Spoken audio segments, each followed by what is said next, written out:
بسم الله الرحمن الرحيم، والصلاة والسلام على أشرف المرسلين سيدنا محمد وعلى آله وصحبه وسلم تسليما. إخواني، ألتقي بكم في سلسلة جديدة تتعلق بقطاع التربية، بسيرورة الأحداث في قطاع التربية، بالإصلاحات في قطاع التربية، بوضعية قطاع التربية. هل يشهد قطاع التربية نقلة حيوية نحو آفاق جديدة، أم إن الأمور راكدة متروكة على أساس القاعدة الشعبية الشائعة هنيني نهنيك؟ بسم الله والصلاة والسلام على رسول الله. أهلا بالإخوة المتابعين للقناة والأخوات المتابعات للقناة. في هذا الجزء الأول سنتحدث عن القانون الأساسي الخاص بمستخدمي قطاع التربية الوطنية.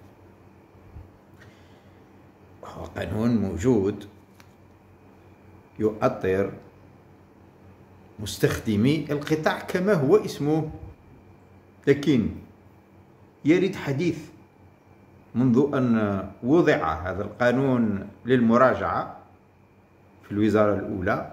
عندما نقول الوزارة الأولى نقول رئاسة الجمهورية، لأن السيد رئيس الجمهورية هو بنفسه أظن من يتابع أوضاع قطاع التربية، وهذه مسألة ننوه بها، فإننا نقول للذي أحسن أحسن وللذي أساء أساءت، ولا غاية لنا من وراء مدح فلان أو علان أغراضا شخصية.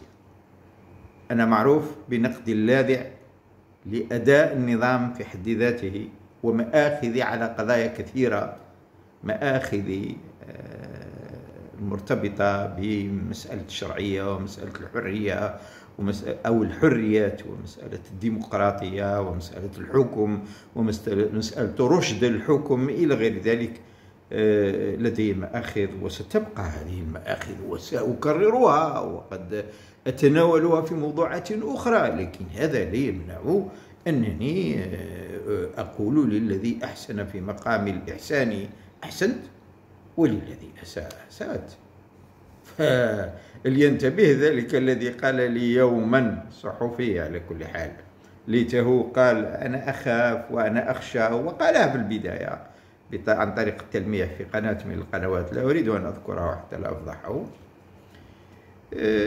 كنت أتمنى أن لو اعترف وقال علي ضغوطات لا يمكنني أستضيفك أستاذ حمزة، لكنه أراد أن يتمل. قالها مرة بصراحة بشجاعة، ثم ثانية لما ألححت هل انتهيت من قضية برمجة حصة معي، يعني هل حددت الموعد؟ عندها قال لي تدريجيا ونحن نتناقش، لما تحدثت عن قانون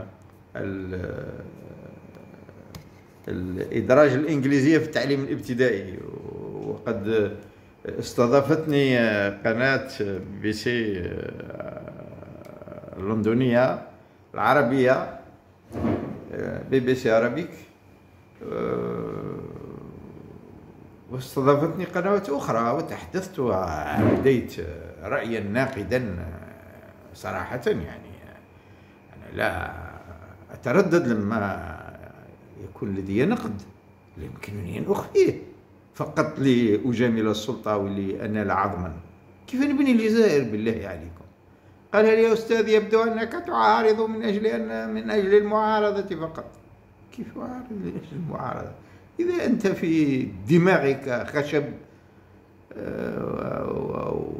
أو خرسانة فهذا هذه ليست مشكلتي. إذا لم تستطع أن ترقى لتفهمني بأنني أقول ما يجب أن أقوله في مقام القول ولا أريد أن أحرف الكلام، هذه مشكلتك يا أخي.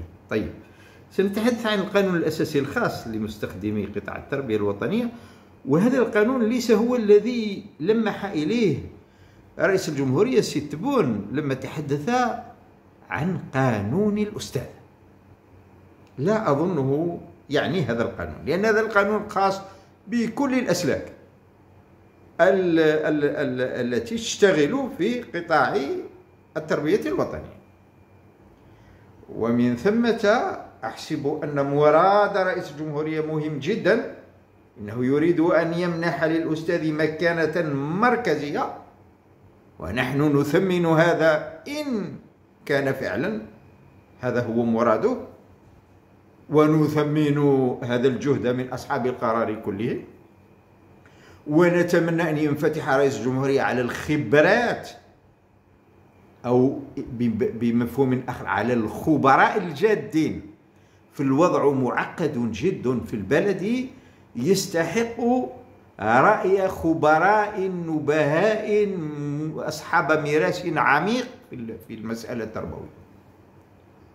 ولا أظن أن الأمر يعني القانون الأساسي لمستخدمي قطاع التربية، ولذلك أتمنى أن يرفض هذا القانون تاع مستخدمي قطاع التربية إلى حين تحل مشكلة الأستاذ أو المعلم بصفة عامة. الستاتيو تاعو، قانونه أو قانون قطاع التربية باعتبار الأستاذ مركزا. خلينا من الأغنيات هذيك اللي جات بها علوم التربية على كل حال، من أن المركز هو التلميذ في العملية التربوية والمعلم ليس إلا واسطة يحفز.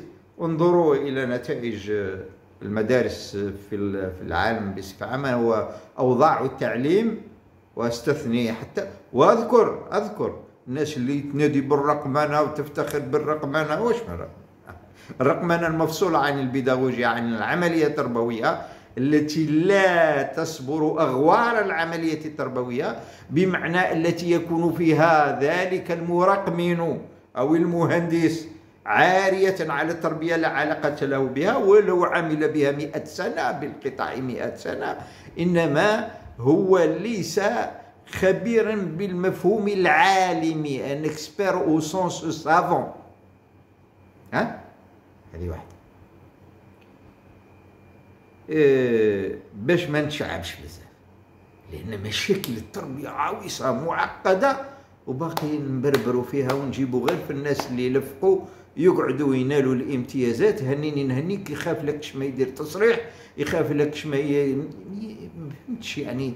معليش يا سيدي تخاف، أخبر لا يرد على استشارتك. بادر بتعقل، بهدوء، بحكمة.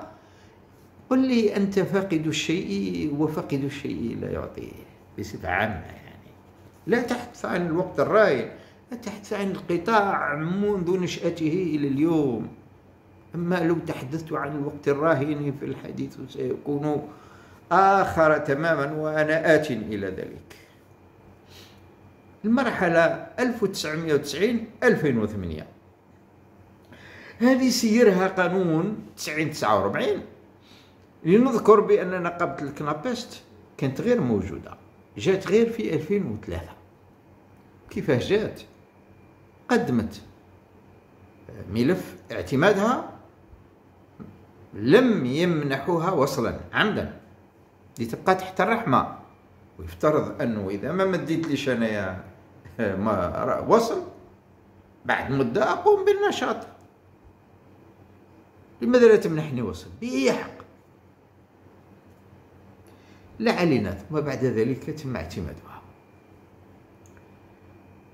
في المنجزات اللي تحصلت في القانون الخاص في مستخدمي قطاع التربية، كان والقانون 99 كان رفع الأجور 100%، كان إصدار قانون أساسي خاص بقطاع التربية، وبعد ذلك أتت القطاعات الأخرى واستفادت من قوانين خاصة. والقوانين هي وسائل، المراسيم القوانين هي وسائل تنظم القطاع.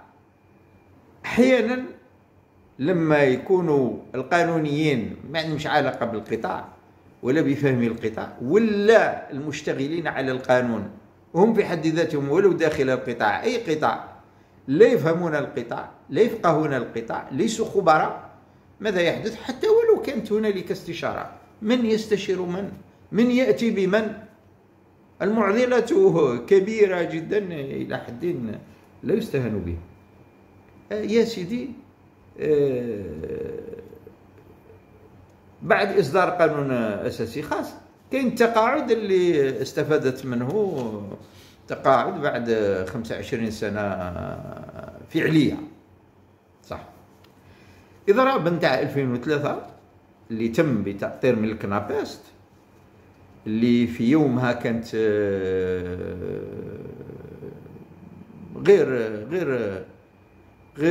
مش غير مسموح لها، هي كانت تنشط، لا تملك وصل تسجيل، لم يمنح لها، مش لا تملك، لم يمنح لها عمدا وصل تسجيل، بل كان هناك نوع من المحاولات اللي يعني منعها كنقابة. حصل هذا من طرف وزارة العمل والتشغيل والضمان الاجتماعي. في يعني الإضراب تاع 2003 اللي دام نقول 8 أسابيع، أطول إضراب. بقات لك نابست هكذا اشتغلت dans la clandestinité selon النظام، ولكنها dans la légalité. إذا نظرنا إلى أنها حطت ملف وما ردولهاش، واش هي نقابة إرهابية هذه؟ واش اللي ما يعجبناش نحطوا له ليتيكات تاع إرهاب، ولا نكتبوا عليه زواف، ولا نقولوا نوفمبر باديسي، ولا نقولوا بربريست، ولا نقولوا استئصالي، ولا واش دخلنا في الإيديولوجيا؟ هذه نقابة صحيح. الذين كانوا يشتغلون في البداية فيها كان يغلب عليهم ميولات يسارية، ولكن هي نقابة لكل المشتركين، هي لا تشترط الانتماء إلى إيديولوجيا معينة، إنما كان الذين الكواف يعني كانت عندهم ميولات يسارية في البداية. لا أتحدث عن الآن. هناك ان شونجمون توتال راديكال، ربما من وقت نوار العربي من استقالته كان هناك تغيير يعني في المسار، بل خلال نوار العربي كان المهم شهدت الفترة 2003 2004 2005 2006 حركية نقابية بفضل كنابست أدخلت قوة، كانت كقوة اقتراح وتأطير للأساتذة لا ينكرها إلا مجحف. وسأذكر لأن هناك اعتبارات فئوية نقابية حزبية إيديولوجية ضيقة جدا. في 2006 تمت مراجعة القانون الأساسي العام للعامل 0603 يعني سنة 2006 سنة 2006 أصبح يسمى بعد 86 القانون الأساسي العام للوظيفة العمومية 0603. هكذا أصبح عندنا مرجع، علما بأن القانون 49 اصدر في 1990 بيان سور، قانون عبارة عن مرسوم تنظيمي ومر على مجلس الوزراء. هذا القانون 0603 اللي كنا نتحدث عليه هو قانون مرجعي لكل القوانين الخاصة. في 2007 القانون 07304 تم تحديد الشبكة الاستدلالية للأجور، وأصبح القطاع له شبكة استدلالية للأجور. شيء جميل، أصبحنا أمام شبكة جديدة في 2007، مراجع جديدة، قانون 0603 اللي قلت أنه قانون مرجعي. بعدها جاء القانون سنة 2008 08315 لما صدر القانون الخاص لقطاع التربية، وهو الأول يعني 2008 2009. بدأت بقية القوانين تباعا تصدر عن بقية القطاعات وأصبح كأنه عهد القوانين الخاصة، يعني حتى القطاعات الأخرى. تدشين كان بقطاع التربية، وتالت بعد ذلك بقية القطاعات التي استفادت من قوانينها الخاصة. فالكنابس دار دراسة مقارنة، درست القوانين اللي صدرت هنا وهنالك، شفت باللي هنالك حيف، هنالك نقص، هنالك تقصير. فبدأت الكنابست بمطالب المراجعة نتاع القانون 12/2012، يعني 240 المعدل المتمم للقانون 08/315. وهنايا مربط الفرس، هنا تبدأ المسألة. النقابة الكنابست قامت بدراسة مقارنة على أساسها كانت مطالبها، وهنا تبدأ الترقيات. اقترحت نقابة الكنابست اللي ينكر هذا الجميل لا يستحي، واللي يبقى متعنت فقط على رأيه معزة ولو طارت، عنزة ولو طارت كما يقال، وينسى بأن الكنابست لها الفضل في أنها اقترحت الترقية للأساتذة على مسارين، وفق مسارين، مسار بيداغوجي ومسار إداري خاص بالقطاع. كي نقول إداري ماشي إداري بمفهوم بيلوتاج ادمينستراتيف بور ايكونوميك، ولا قطاع اقتصادي، ولا قطاع، وهذه مشكلة كبيرة. انظر الهيكل التنظيمي نتاع وزارة التربية، راك تقول تسير في من عارف النظام ما عندهاش هذاك الهيكل هذاك. شركة صناعية مثلا جنرال موتورز ولا من عارف هنايا، ولا مايكروسوفت، ولا ما عندهاش هذا التنظيم البيروقراطي الكبير، يعني هدر أموال. واش تدير انت بمدير عام ودير له من بعد مدير مركزي؟ المدير المركزي يكفي. حبيت ترقي المدير المركزي رقيه، بصح لا تزيد تفتح هدر اموال. المدير العام هذاك لازم ايضا سكرتاريا، ولازم مستشارين ربما ومساعدين. علاه واحد القانون لما تشوفوه تقول راك راح كيش ما تسير مصنع نتاع النووي، وحتى المصانع النوويه اذا توخينا فيها باش نسيروها للفعاليه ما تتاثرش بهذه الطريقه هذه الفاحشه. احنا نبذروا في اموال في قضايا كثيره، في هياكل، في مؤسسات، في بعض القطاعات يجب ان تتقلص، ان تنكمش، سواء عندنا مال ولا ما عندناش مال. شي هذا هو يقلي لي بروبليم تاع الاصدقاء تاعكم ولا ما فهمتش.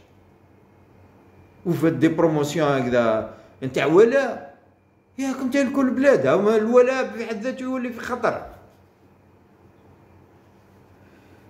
لا حول ولا قوة.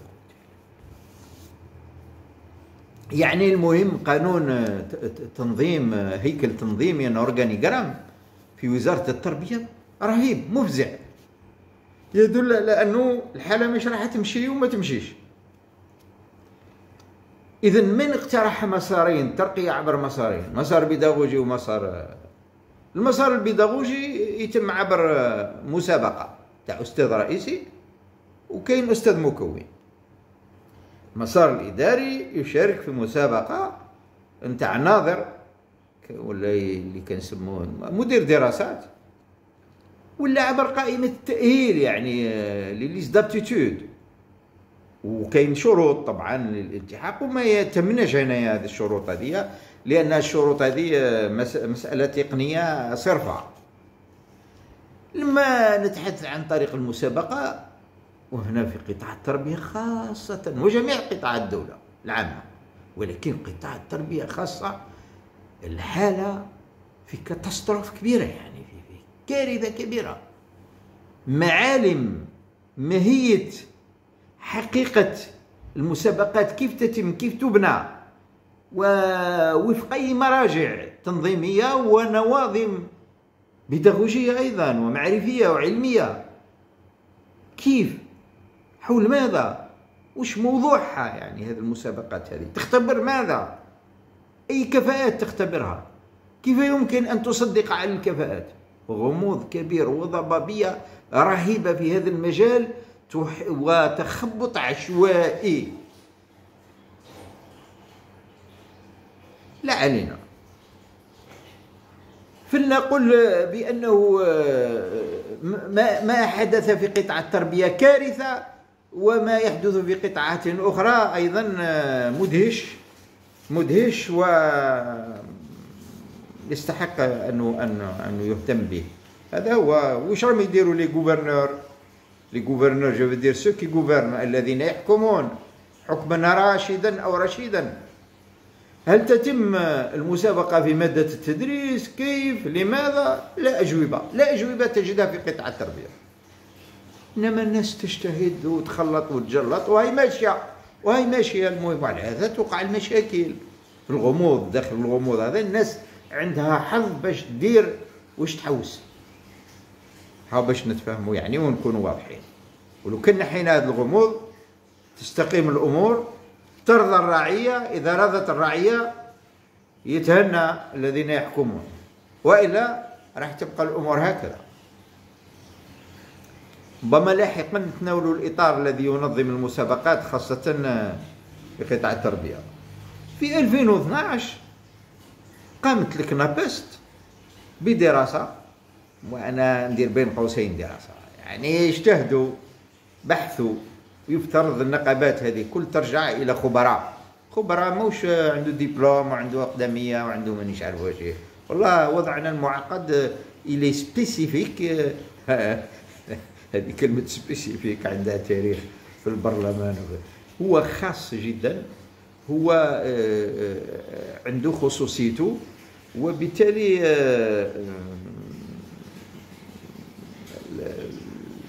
الخبرة من المفروض تمنح للنقابات عبر خبراء مختصين، إما أن تنتج مراكز تابعة لها بوركوا با، لكن يقدر على شقها. ولا هذه حكاية درنا دراسة يعني بيني وبينك. أنا لا أحتقر الناس، ولكن أحب الدقة والتناهي في والإتقان في العمل والكفاءة العالية والدراسة النبيهة والمتبصرة واليقظة. ليوضعنا الجد معقدة.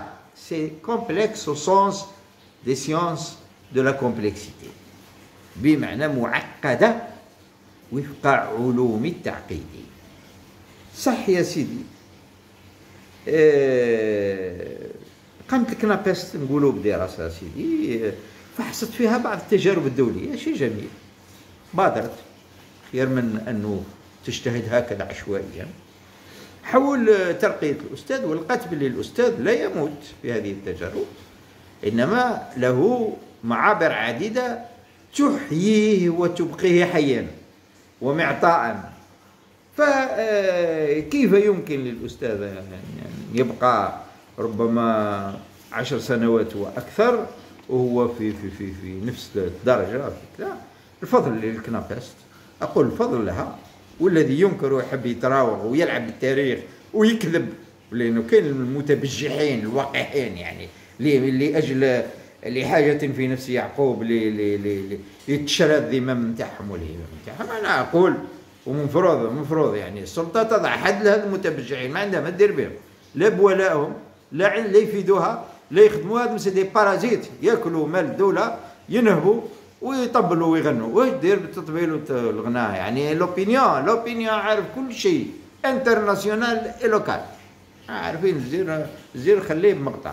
إما لا الأفضل أن نجيب إنسان اللي ينتقد ولكنه يعمل ويشتغل ويحب وطنه، ولا يعني هذا أنه يعادي. الفضل أقول لك نابست، واللي يحب ينكر اللي يهمنا في الذهاب إلى الجحيم. اسمحوا لي يعني نقولها بهذه الحدة هذه. اجتهدت وحاولت أن تدرج ديناميكية في مسار الأستاذ، ويشهد لها ويحسب لها أنها صاحبة الفضل. أتنسون أفضل الناس؟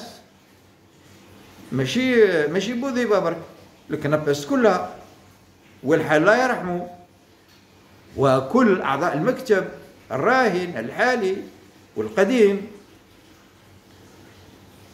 لا أحد يزعم بأنه كان صاحب فضل في هذا إلا الكنابست. فهي مسألة حصرية. بعد 10 سنوات تلقى الأستاذ باقي في نفس الرتبة. تمكنت الكنابست بعد نضال مرير أن تفتك حقين أو ميزتين أو امتيازين، بل حقين. لماذا امتياز؟ أستاذ رئيسي وأستاذ مكون، ما شاء الله، هذه رتب. الله غالب إذا كان أستاذ مكون يخرج وهو ما كون حتى واحد.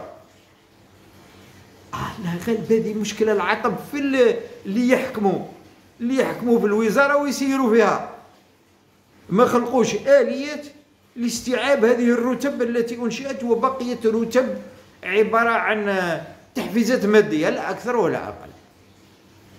ويقول لك أو كاين دورات تكوينية وكذا، حديث فارغ. واش معناه ما كانش؟ يا كاين يا الطبال والغيطاء والمانيش عارف واش والهرج والمرج والمندبة كبيرة والميت فار.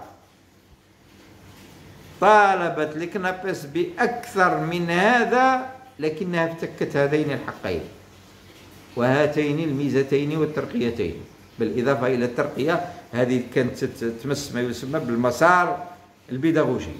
أستاذ رئيسي يعني أستاذ معناها مهمة بيداغوجية، أستاذ مكون إذا مهمة بيداغوجية. والمسار الإداري تحدثتكم على الناظر مدير دراسات، وسنرى كيف يمكنه أن يرتقي ويصبح مدير ثانوية. والناس اللي راهم يديروا في واحد الحساسيات بين السلك الإداري والسلك، ويحبوا يعطيوا للسلك الإداري صفة الهيمنة البيروقراطية، ويولي أداة قمع للأستاذ، ويولي أداة بيروقراطية لإضفاء الهيمنة البيروقراطية الخطيرة، يعني المعيقة للإبداع والإبداع التربوي إلى غير ذلك. التربية المسؤول فيها أو الجامعة المسؤول فيها ليس كمسؤول على شركة ومسؤول على قطاع مثل السياحة ومثل التنمية ومثل الاقتصاد ومثل الضرائب. التربية لها خصوصية هي والجامعة، ومن ثم هذا المسار له خصوصيته. أشكركم على إصغائكم.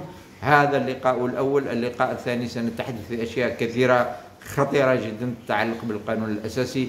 نتمنى أن لا تتم الموافقة على هذا المسار، نتمنى ذلك أقول، حتى ينظر في الستاتيو تاع الأستاذ في حد ذاته، منزلة الأستاذ مرتبطا بمنزلة العلم، بمنزلة التربية في حد ذاتها. إن أردنا أن نفعل مثل الدول المتقدمة التي تمنح للتربية مكانة استراتيجية انكونتورنابل ومكانة مركزية. شكرا لكم، شاكر لكم إصغاءكم، والسلام عليكم ورحمة الله تعالى وبركاته.